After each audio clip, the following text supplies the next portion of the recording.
Hello, welcome back to the Villa View. It's time for a match preview for Villa's game away at Blackburn Rovers on Saturday.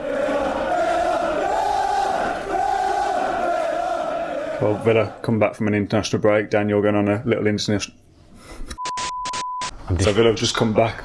Sorry, I'm massively distracted by the rabbits just sat by the TV unit. So Villa have just come back from the international break. You're going on a little international break of your own, so you're missing this one? Yeah, absolutely guaranteed 3 points when I'm not here. So I think there's 4 games I'm away for overall because I'm away for 2 weeks. So 12 points incoming, which obviously would be very nice, and I'll take that. But just a bit disappointed to be missing 2 home games. I'm not going to lie. Going into this game, Villa and Blackburn both on 9 points, so similar start or identical start in terms of performances. Is this a game that you think will be fairly evenly matched? I don't think it'll be a runaway victory for either team, although I probably didn't think we'd have a runaway victory in the last game that we played. I thought we might lose to Sheffield United, but I didn't see us getting absolutely tonked like we did. I think it'll be a close game. I think it'll be a different Villa to the team that you saw at Sheffield United. You'd like to think they'll want to put some pride back in the shirt after what was a real dismal display, but Blackburn will be a tough nut to crack. I think they've definitely won at least one game at home so far, and Tony Mowbray's done a really good job there, and they like to play. Well, Tony Mowbray likes to play football the right way. I've always thought it'll be a tough game, and Ewood Park, you associate that with being a Premier League game, Villa going to Ewood Park, but Blackburn have had some real dark times over the last few years. It's good to see them back in the top 2 leagues, but I still think they might end up being outside shouts for promotion, to be honest. Blackburn, I think I said that in the pre-season predictions, that I thought Blackburn might be somewhere near the top 6, and I stand by that. They've got some decent players. Bradley Dack, a player I think Matt Lynch wanted us to sign back when we were recording videos on iPads and whatnot. So the good old days. Yeah, a long time ago. I mean, my setting up of things hasn't got any better, even with better equipment, as you found out tonight. But yeah, he's a good player, someone who scores goals from midfield and has done very well since he's been there. So as I say, massive test for us, I think. Yeah, it's also worth noting that Blackburn lost their last league game 4-1 as well. So both teams coming off the back of a 4-1 defeat, having to stew on that in the international break. Do you think that, obviously we don't really care about Blackburn, how do you think that will affect Villa going into this game? I mean, I was quite relieved to see it, to be honest, because it felt like after the Brentford game where we thought we turned a corner and put in a good performance, it actually felt like we were getting worse. Yeah. Again, so I think the international break came at a good time. I remember a few times last season where you felt it came at the wrong time because we just started to win games, or we just got a win after a run of defeats or whatever. But this time I was desperate to see the international break because we were absolutely terrible against Sheffield United. I think we needed to regroup. We needed to try and get some players fit, or match fit. Obviously needed to get Tammy Abraham registered to play, so I think he'll play. So it came at a good time for us, but the proof will be in the pudding. Yeah, I think I actually put a regroup down on my notes.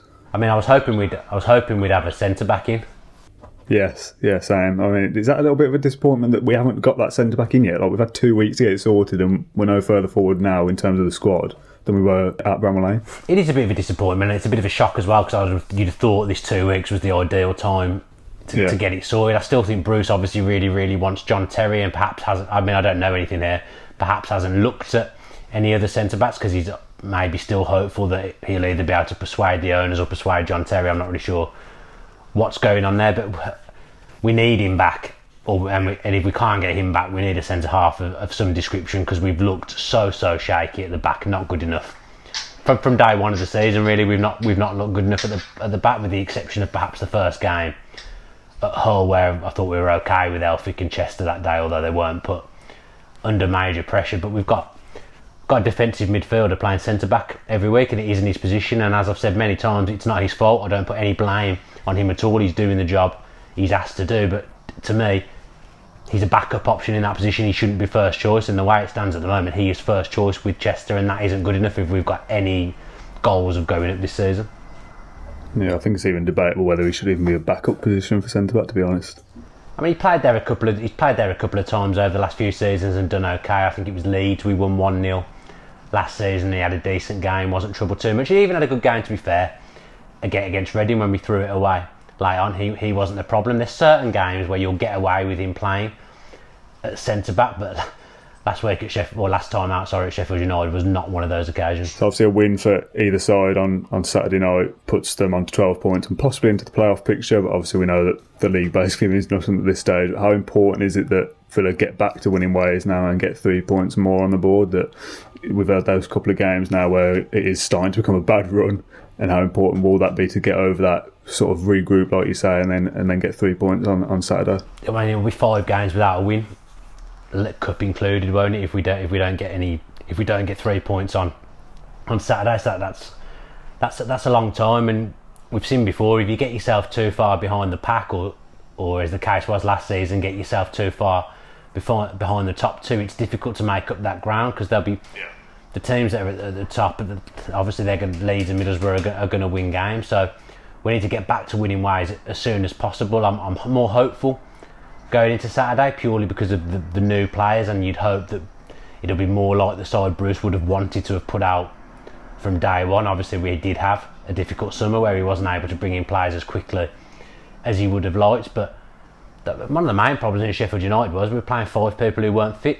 So he said in the press conference, so if you're doing things like that, you're asking to get beat, you're asking for trouble, especially against a mobile, fit side like Sheffield United. And as I say, I think Blackburn will be a mobile and fit side. I think they'll try and cause us problems. They'll know that we've got a weakness at the back, and they'll try and put us under pressure. Sorry, I mean, Sheffield United targeted our keeper a little bit. He's probably suffering from a lack of confidence, probably not helped by the barrage of tweets that met his happy birthday wishes on the Villa Twitter the other day. So he needs a confidence boost. He could do with a clean sheet, couldn't he? I mean, we said earlier on in the season he could do with making a few saves to boost his confidence. If ever a goalkeeper needed a clean sheet, it's this one. Neelan definitely could do with something to boost him, because he did make mistakes again in the last game, and although I don't think that was the reason ultimately that we lost, the number of goals he's letting in that you'd think are avoidable is concerning, and I want him to do well, and I still think he'll go on and do well. He's obviously a good goalkeeper that they've watched for a long time. You don't become a bad keeper overnight. It's just confidence is so massive, especially in goal, I think. Yeah, it's also the fact that the old cliche that if a keeper makes a mistake, you notice it, because it usually leads to a goal. If a midfielder gives the ball away, yes, it counts as a mistake, but if it doesn't lead to a goal, no one really cares about it. And obviously, the further you go forward up the pitch, the less it matters. If a keeper makes one mistake a game but pulls off 10 saves, and you lose 1-0, everyone will think about the mistake. The 10 saves become irrelevant, and that's just the harsh reality of being a goalkeeper, unfortunately. Yeah, we've spoke about this many times on the Villa View. I mean, Sam Johnston had the same kind of thing when he first came in, and then he steadied himself, got some consistency, and then went on to... I mean, I think I voted for him to be player of the season last season, so that tells you how good a job he did, because there was a lot of candidates for that award come last season. So Neeland will come good. He just needs some form of confidence boost, and he could definitely do with a clean sheet. As we go to Ewood Park on Saturday, how important is it that it's a chance for us to perform well at the very least? Almost not forget about the results. Obviously, that's king, like we always say. A good performance on Saturday would mean a lot to a lot more people as well. I don't know if I've worded that rightly at all. I mean, we didn't win the Brentford game, did we? But everyone came away saying, that performance was encouraged. Obviously, I think it helped getting the late goal to equalise, but we all came away from that game feeling positive and encouraged by what we saw. And then the next 2 games, we've kind of reverted back to type and not played well again. So we need to do something. We need a result, to be honest, because of the run. But like you say, even a good performance would give us something to hang our hat on. But it needs to be ideally a winning and a good performance, because people are getting restless. Obviously, you've got people that are still upset that we didn't go up. I'm definitely one of those people. I still think about that most days. But you've then got to get off to a decent start and show that you've learnt lessons from last season. And at times, I think could be argued that Bruce hasn't learnt lessons from last season, because he's done things that we all thought were wrong last season, and he's still done them. I mean, the continued picking of Jedinak at centre back is a real bugbear, and if he keeps doing that and we don't get results, he's going to come under pressure. I mean, I do think he won't play Jedinak at centre back this weekend. I think he'll finally move Twanzebe inside, and we hasn't done his press conference yet, Bruce, but he should have some extra options that he didn't have against Sheffield United that I think will affect his team selection, and he'll want to get them in the team, which will mean obviously Elmo would probably have to move back to full back, which would then mean Twanzebe could go and play centre-back as well. You'd hope his fitness is up to scratch now, because he's one that's been pulled in most games. I just want to see people playing in the right position. If you've got people playing in the right position, I think the results will come. I think, as I say, you're asking for trouble when you've got Jedinak at centre-half, Hutton at left-back, El Mohammadi right midfield, Twanzebe right back. You've got people all over the place. You're asking to not get results, in my opinion. So we'll go to our predicted 11s. I've sort of gone with an ideal world of the team that I'd want to see. We don't actually know the situation in regards to injuries and stuff, because we're recording this before Bruce's press conference. So I'm just going off the fact that everyone's 100% fit, and this is the team I would like to see. So I've got Neeland in goal, Elmo right back, Twanzebe centre back, finally playing in their right positions, Chester and Hutton to make up the back four. I've got any of the City midfielders playing. Whelan, Jedinak or Bjarnason. It could be any of them, and I wouldn't really mind which one it was. McGinn and Grealish. Obviously, we need McGinn to be fully fit. He clearly wasn't at Sheffield United, and we suffered because of that. I'd have Balassi playing on the right, making his debut. Abraham up front, also making his debut, and he scored for England under 21, so he's obviously fit and ready to go. And I'd have Codger on the left. Niall Garza. I mean, I don't really know what I've based that on.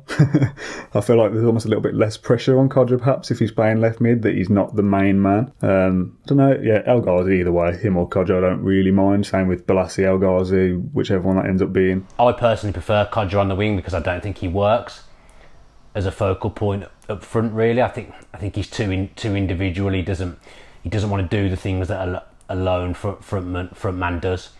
Yeah, but then I also can't see him tracking back either. No, I think he was always all right with doing that the first season when rabbits scattered. He was always all right at tracking back. I always thought in that first season when he played a fair amount of football on the wing. I mean, Abraham will definitely play 100%, and he's what I'd say is a more Bruce player. Can do a little bit of everything. He's got a bit of pace. He's good in the air. Holds the ball up well, so he'll be 100% straight in the side.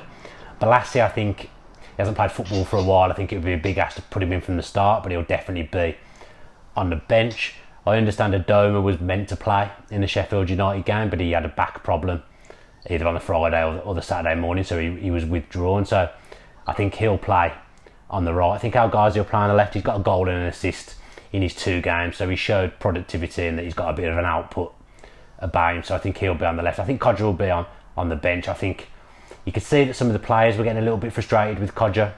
Yeah, that's never good. In the Sheffield United game, because when you're playing as a lone striker, you can't be coming up and coming deeper than the midfielders who are already quite deep. Anyway, to be fair, you have to stay in your position. You have to be that target man and be that focal point. And he's got the hold-up play to do those things. He just wasn't doing it for whatever reason. So I think he's a useful weapon, obviously, off the bench. I remember him coming off the bench last season against Cardiff, and I think he tipped the game in our favour, and we obviously ended up winning that game 1-0. Your back four, your midfield, I agree with. I think Jedinak will play, but I think he'll be the anchor man in front of the back four. I think away at Blackburn in the midfield, I think Bruce will see that as a Jedinak type game in the midfield role rather than one for Bjarnason or Whelan. So yeah, I'd be happy with your team, because it's in the main, it's got people playing in their correct positions. But we'll definitely see changes, and we'll definitely see a different Villa from the Sheffield United game. Who wants to go first for prediction? Do you want to take it? I've got a score in my head, but you may as well go first.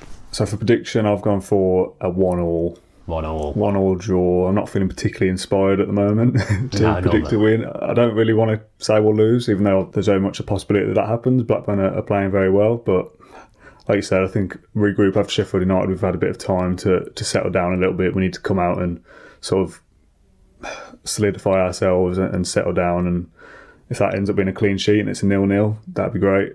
But yeah, I think a draw. I've put down 1-1. Actually, we did predictions for the month, didn't we, for the podcast? I don't remember what I did for that one. I probably should have stuck with that. I had us down to win. I think I never fancied us against Sheffield United. I always fancied us to lose that game, and I said at the time, I think when I was making a prediction in the last show, that this would be the last bit of the bad run and we'd turn the corner after this game. So I'll stand by that and say that we're going to win 2-1, and we'll be probably holding on at the end, backs to the wall, but we'll hold on and get that 2-1 win and go on a little bit of a winning run from there, because that's what it's been like in Bruce's tenure. You're quite capable of going on a run of not winning games like we have done, but then you also just as easily turn it around and go on a 5 or 6 game unbeaten run. So I think we'll turn the corner this weekend. As I say, I'm not in the country, which is probably a good sign for Villa. So I think we'll win 2-1. I think Abraham's going to score 2 on his debut. Phew, bold. I am bold. Thanks ever so much for watching this match preview. If you have enjoyed it, then make sure you're giving it the big old thumbs up and comment below with your predictions. Probably bound to be more spot on than anything me and Rollo ever come up with predictions wise. If you're not already subscribed to the Villa View with your post notifications on, if you could do that, that would be absolutely fantastic. There'll be a podcast next week, probably the night after the Tuesday night game at Villa Park, where there'll also be fan cam. So we'll be back bringing you videos like we always have done on the Villa View next week. Just I won't be there, so you'll either be really upset about that or really pleased. Thanks ever so much for all the support you give the channel. We all really appreciate it, and hopefully we'll have some positive stuff to talk about soon with Villa, because it has been a bit negative over the last few weeks. Stick with the channel, stick with the Villa, up the Villa. Oh, I've got so much dog noise going on here at the moment. So I've got a rabbit by my foot. Before people start abusing me in the comments, I keep looking that way because he's sat over there, just like scratching himself. Right there. What, they just sit there all day? Whenever I do anything, you want to chew everything? If you enjoyed that video, why not watch another? Click the video choices on screen now to go and watch them in full. Be sure to subscribe to the channel by clicking our logo there on the left. Easy peasy.